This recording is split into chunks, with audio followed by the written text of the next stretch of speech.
Hello everyone, कैसे हो आप सब। Hope all of you are fine. Welcome to the YouTube channel of Logic Gates. As you already know, अभी हम MCQs कर रहे हैं based on the fundamentals of computer science. आज हम इसका पार्ट 3 करेंगे। इससे पहले मैंने 2 पार्ट्स इसके ऊपर चढ़ा दिए हैं। अगर आपने अभी तक उनको नहीं देखा है तो डिस्क्रिप्शन बॉक्स में आपको उनकी लिंक मिल जाएगी। लेक्चर को स्टार्ट करने से पहले I request you all to subscribe to my YouTube channel if you have not subscribed yet. Also, don't forget to like, comment, and share this video. So, without further delaying the lecture, let's directly talk about question number 1. Question number 1 में हमसे पूछा गया है, What is the full form of VDU? Simply हमें VDU की full form बतानी है. VDU stands for Visual Display Unit. So, option number D will be the correct answer. जो भी ऑप्शन A, B, C है वो गलत है। ऑप्शन नंबर डी इसका क्या रहेगा, करेक्ट आंसर रहेगा। ठीक है, होपफुली ये क्वेश्चन आपको अच्छे से याद रहा होगा। वीडियो की फुल फॉर्म होती है विजुअल डिस्प्ले यूनिट। ठीक है, बात कर लेते हैं क्वेश्चन नंबर 2 के बारे में। क्वेश्चन नंबर 2 में हमसे पूछा गया है, what is the full form of EEPROM। ठीक है, EEPROM के बारे में हमें बोला गया है, what is the full form of it. Okay, तो मैं डायरेक्टली आपको क्वेश्चन का आंसर बता देता हूं।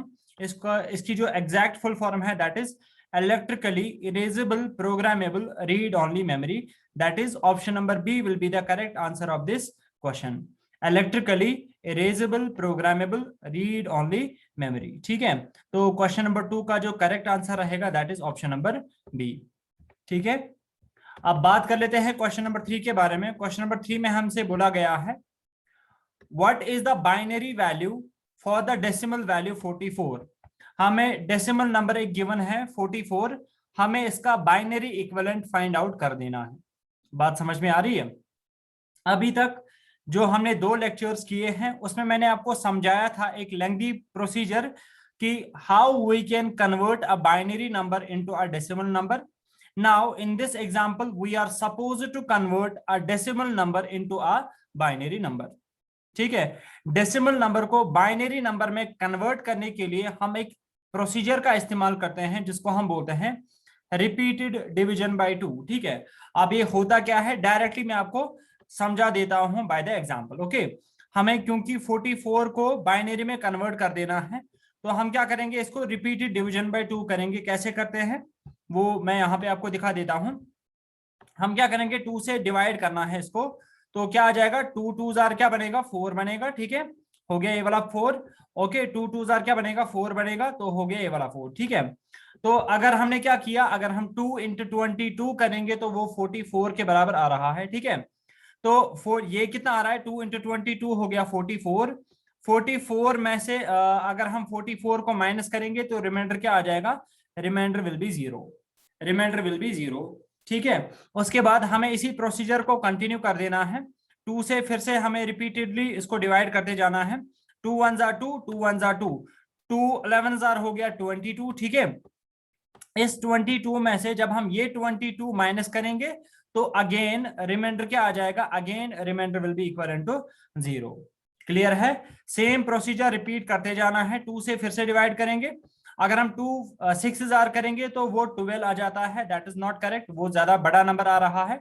हम क्या करेंगे, हम यहाँ पे करेंगे 2 5 जार। जब हम यहाँ पे 2 5 जार करेंगे, 2 5 जार हो गया 10। यहाँ पे नंबर क्या आ रहा है, 11। 11 में से जब हम 10 को माइनस करेंगे तो रिमाइंडर क्या आ जाएगा, रिमाइंडर आ जाएगा 1। क्लियर है, फिर से क्या करेंगे, रिपीटेड डिवीजन बाय 2। 2 से कंटिन्यूअसली इसको मल्टीप्लाई करते जाएंगे, डिवाइड करते जाएंगे, सॉरी डिवाइड है। ठीक है, तो हम क्या करेंगे, यहाँ पे 2 2 जार, 2 2 जार क्या बनेगा, 2 2 जार बनेगा 4। ऊपर आ रहा है नंबर 5। 5 में से 4 को माइनस करेंगे तो again reminder will be equal to what, reminder will be equal to 1। Okay, फिर से क्या कर सकते हैं हम, यहाँ पे 2 1 जार, 2 1 जार कितना हो गया, 2 1 जार हो गया 2। यहाँ पे भी आ रहा है 2। जब हम इस 2 को इस 2 से माइनस करेंगे तो रिमाइंडर क्या आ जाएगा, 0 आ जाएगा। क्लियर है, फिर से लास्ट पे एक और स्टेप में यहाँ पे कर लेता हूं। हम क्या करेंगे, यहाँ पे 2 0 जार, 2 0 जार क्या बनेगा, 2 0 जार हो गया 0। जब हम 1 में से 0 को माइनस करेंगे तो रिमाइंडर क्या आ जाएगा, रिमाइंडर आ जाएगा 1। ठीक है, तो हमें अपना बाइनरी नंबर जो है वो मिल चुका है, दैट इज इक्वल टू किसके बराबर है वो, हम यहां से स्टार्ट करेंगे। अगर हम यहां से स्टार्ट करेंगे तो मैं पहले क्या लिखूंगा, यहाँ पे 0, फिर आपको यहाँ पे राइट से लेफ्ट जाना है। ठीक है, पहले 0 और उसके बाद दूसरा नंबर क्या आ रहा है, अगेन 0, और उसके बाद क्या आ रहा है 1, वो आप यहाँ पे लिखोगे। उसके बाद क्या आ रहा है अगेन 1, वो आप यहाँ पे लिखोगे। फिर क्या आ रहा है 0, वो आप यहाँ पे लिखोगे। और लास्ट पे क्या आ रहा है अगेन 1, वो आप यहाँ पे लिखोगे। ठीक है, so this is the required binary equivalent of 44। और अगर आप ऑप्शंस चेक करोगे कौन सा ऑप्शन इसके साथ मैच कर रहा है, that is option number C. Option number C will be the correct answer of this question. Hopefully ये क्वेश्चन आपको समझ में आ गया होगा। इन केस डाउट आ रहा है कहीं पे, आप कमेंट सेक्शन में मेंशन कर दीजिएगा। ठीक है, और आप इसी को एक दो बार वॉच करो, आपको चीजें समझ में आ जाएगी। ठीक है, नेक्स्ट लेक्चर जैसे ही मैं इसके रिलेटेड लाऊंगा, एट दैट टाइम मैं कुछ और एग्जांपल्स भी यहाँ पे डिस्कस करने की कोशिश करूंगा regarding the same pattern. Okay, तो चलिए बात कर लेते हैं क्वेश्चन नंबर 4 के बारे में। Which of the following shortcut key shows the properties of a file? अगर आपको किसी भी फाइल की प्रॉपर्टीज देखनी है, ठीक है, तो आप किस शॉर्टकट की का इस्तेमाल कर सकते हो? एंड द शॉर्टकट की इज अल्टर प्लस एंटर। ठीक है, अगर आपको किसी भी फाइल की प्रॉपर्टीज को शो करना है तो आप अल्ट प्लस एंटर शॉर्टकट की का इस्तेमाल कर सकते हो। और ये क्या प्रॉपर्टीज आपको शो करेगा? Like name of the file, date of creation of the file, size of the file etcetera. ठीक है, उन प्रॉपर्टीज को आप देख सकते हो by using alt plus enter. Clear है? नेक्स्ट क्वेश्चन की बात करते हैं, क्वेश्चन नंबर 5 के बारे में। क्वेश्चन नंबर 5 हमसे बता रहा है, in which of the following the second generation of computer was based on. यहां पे कुछ टेक्नोलॉजीज का नाम दिया गया है और हमें बताना है कि हम सेकंड जनरेशन ऑफ कंप्यूटर्स में किस टेक्नोलॉजी का इस्तेमाल मेजरली करते थे। ठीक है, अगर आपको हिस्ट्री ऑफ कंप्यूटर्स की नॉलेज है then you must know that जो सेकंड जनरेशन ऑफ कंप्यूटर्स हैं उसमें हमने ट्रांजिस्टर्स का इस्तेमाल करना स्टार्ट किया था। ठीक है, तो सेकंड जनरेशन ऑफ कंप्यूटर्स में मेनली हम ट्रांजिस्टर्स का इस्तेमाल करते थे। Option number A will be the correct answer of this question. बात करते हैं क्वेश्चन नंबर 6 के बारे में। In which of the following computer generations vacuum tubes were used. हमें बताना है कि कौन सी कंप्यूटर की जनरेशन ऐसी है जिनमें हमने मेजरली वैक्यूम ट्यूब्स का इस्तेमाल किया था। You must know that first generation of computers में हमने वैक्यूम ट्यूब्स का इस्तेमाल किया था। तो option number A will be the correct answer of this question. ठीक है, हिस्टोरिकल क्वेश्चंस है, कुछ और एक्सप्लेन करने की जरूरत ही नहीं है। ठीक है, बात कर लेते हैं क्वेश्चन नंबर 7 के बारे में। क्वेश्चन नंबर 7 में हमसे पूछा गया है, विच of the following statement is correct about URL. URL के बारे में हमसे पूछा गया है क्वेश्चन और हमें बताना है कि यूआरएल के रिलेटेड कौन सा स्टेटमेंट करेक्ट है। बात समझ में आ रही है? तो सबसे पहले आपको पता होना चाहिए यूआरएल की फुल फॉर्म क्या है। आपको डायरेक्टली एग्जाम में आ सकता है, what is the full form of URL. URL stands for uniform resource locator. ठीक है, URL stands for uniform resource locator. ये आप आराम से लिख सकते हो। ठीक है, यूनिफॉर्म रिसोर्स लोकेटर। ओके, ये आप खुद से लिख देना। ठीक है, और अब हमें क्या बताया जा रहा है, इनमें से कौन सा स्टेटमेंट यूआरएल को करेक्टली डिफाइन करता है। तो अगर मैं डायरेक्टली आपको आंसर बताऊंगा, यूआरएल क्या होता है, ये एक एड्रेस होता है किसका, वेब पेज का। ठीक है, यूआरएल क्या होता है, ये होता है address of the web page. Okay, तो simply option number B will be the correct answer of this question. यहां पे बताया जा रहा है that URL is the domain name. Domain, URL domain name नहीं होता है। डोमेन नेम मतलब होता है लाइक जब हम लिखते हैं www.google.com, ठीक है, .com, .net, okay, .in, .org, उनको हम बोलते हैं टॉप लेवल डोमेन नेम्स। ठीक है, तो वो अलग से क्वेश्चन है। और यूआरएल की जो फुल फॉर्म है that is uniform resource locator. और यूआरएल होता क्या है, it is the address of the web page. ठीक है, होपफुली क्वेश्चन नंबर 7 भी आपको अच्छे से क्लियर हो गया होगा। बात कर लेते हैं क्वेश्चन नंबर 8 के बारे में। The output which consists of image, video and sound. ठीक है, वो वाले आउटपुट्स जिनमें हम इमेज, वीडियोस एंड साउंड्स का इस्तेमाल करते हैं उनको हम क्या बोलते हैं, उनको हम बोलते हैं मल्टीमीडिया। ठीक है। ओके, आजकल बहुत ज्यादा इस्तेमाल मल्टीमीडिया का किया जाता है, लाइक हम वीडियोस देखते हैं, सॉन्ग सुनते हैं, पिक्चर्स उठाते हैं, ठीक है। तो वो सारा किस कैटेगरी में आता है? मल्टीमीडिया की कैटेगरी में फॉल करता है। ठीक है, आगे बात कर लेते हैं क्वेश्चन नंबर 9 के बारे में। क्वेश्चन नंबर 9 में हमसे पूछा गया है the cache memory works between, हमें बताना है कि कैश मेमोरी किस किस के बीच में लाई कर रहा होता है।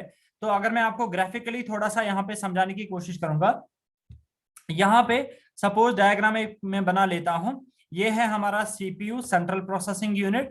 ओके, और ये हमारी क्या होती है, सपोज यहाँ पे मैं ले लेता हूं, this is over RAM, primary memory. Okay, this is over RAM.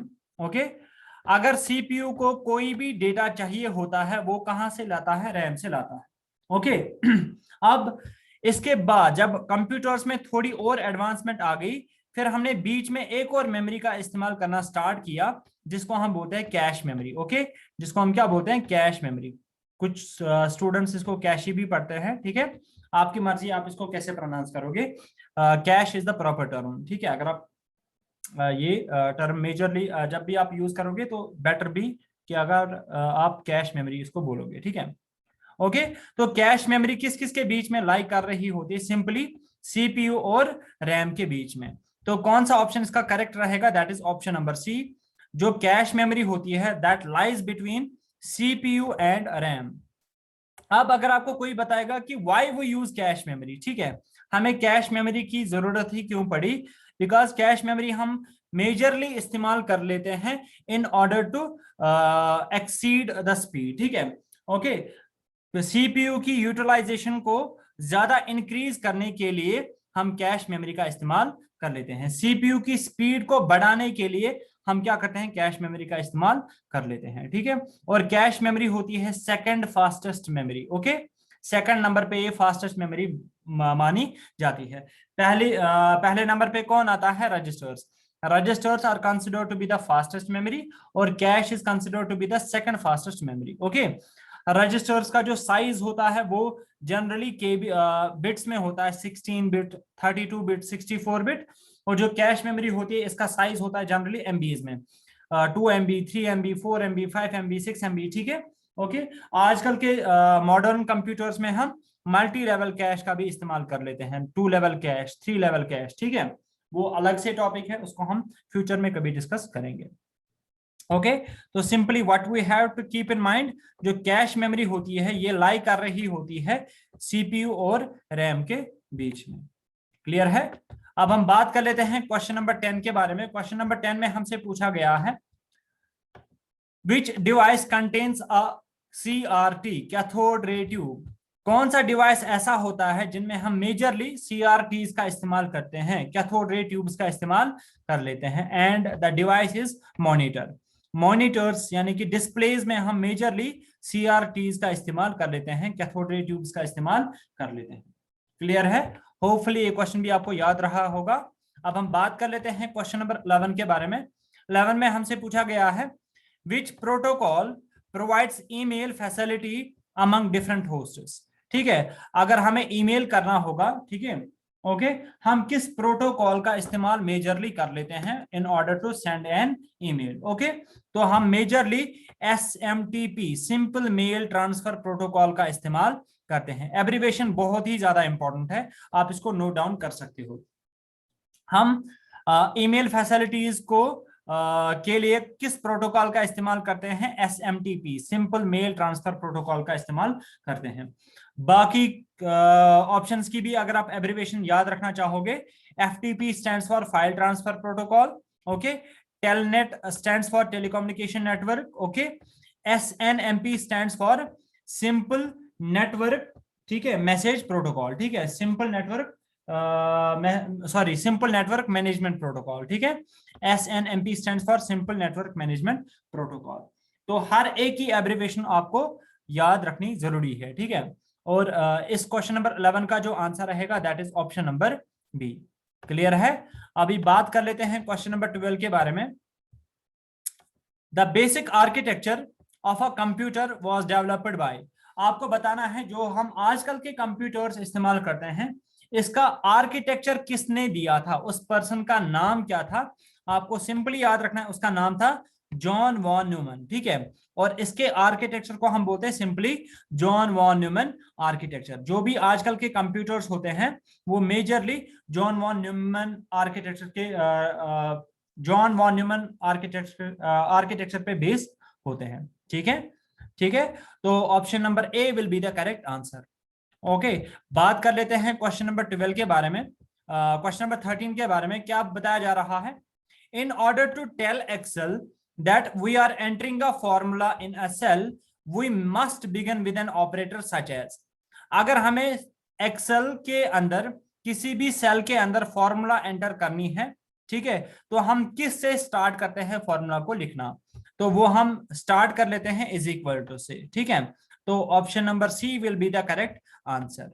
Okay, next question की बात करते हैं, क्वेश्चन नंबर 14।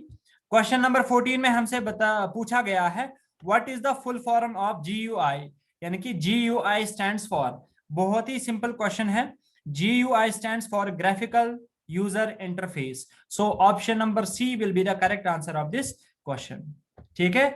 आज के लेक्चर के लास्ट क्वेश्चन के बारे में बात करते हैं। Question number 15, which of the following statement is wrong, हमें बताना है कि कौन सा स्टेटमेंट क्या है, गलत है, रॉन्ग है। पहला स्टेटमेंट आ रहा है Photoshop is a graphical design tool by adobe, ठीक है, ये एडोब का ही एक सॉफ्टवेयर है, ठीक है, दैट इज वाई जब भी आप फोटोशॉप ओपन करते हो उसमें चढ़ता है एडोब फोटोशॉप, ठीक है। और एडोब फोटोशॉप क्या है, ये एक ग्राफिकल डिजाइन टूल है, yes it is absolutely true, adobe Photoshop एक ग्राफिकल डिजाइन टूल है। हमें रॉन्ग स्टेटमेंट को यहां से पॉइंट आउट कर लेना है, ऑप्शन नंबर ए करेक्ट आ रहा है, ठीक है, ये इसमें कोई गलती वगैरह नहीं है। उसके बाद Linux is free and open source software, Linux operating system जो होता है ना, ये एक फ्री और ओपन सोर्स सॉफ्टवेयर है, yes it is also true, बात समझ में आ रही है, option number B is also true. और अगर आप ऑप्शन नंबर डी की बात करोगे, Windows XP is an operating system, yes आपने ये भी देखा होगा, विंडोज एक्सपी क्या है, ये भी एक ऑपरेटिंग सिस्टम है, ठीक है। उसके बाद अगर हम इनमें करेक्ट इनकरेक्ट ऑप्शन देखेंगे ना, कौन सा गलत है, that is option number C, Linux and owned and sold by Microsoft, option number C is the incorrect option, okay. तो हमें रॉन्ग वन को ही आइडेंटिफाई करना है, that is option number C will be the correct answer of this question, ये statement क्या है, wrong, okay. तो होपफुली आपको आज के 15 क्वेश्चन समझ में आ गए होंगे। इन केस अगर आपको कहीं पे कोई भी डिफिकल्टी आ रही है, आप कमेंट सेक्शन में मेंशन कीजिएगा, नेक्स्ट लेक्चर के अंदर मैं उसको क्लियर करने की कोशिश करूंगा एक बार फिर से, ठीक है।